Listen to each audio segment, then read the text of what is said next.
Seriously, though, we've heard a lot about extremism recently, a nastier, harsher atmosphere everywhere, more abuse and bother-boy behavior, less friendliness and tolerance and respect for opponents. All right, but what we never hear about extremism is its advantages.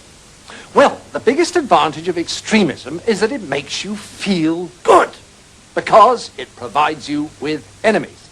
Let me explain.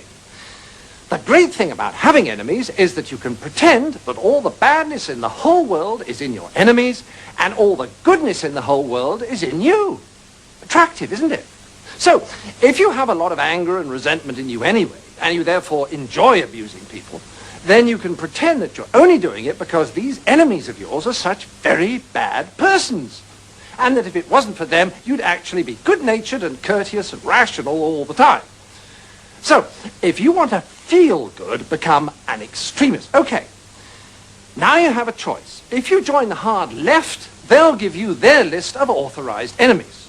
Almost all kinds of authority, especially the police, the city, Americans, judges, multinational corporations, public schools, furriers, newspaper owners, fox hunters, generals, class traitors, and, of course, moderates.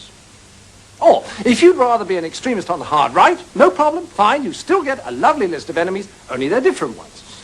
Noisy minority groups, unions, Russia, weirdos, demonstrators, welfare sponges, meddlesome clergy, peaceniks, the BBC, strikers, social workers, communists, and, of course, moderates.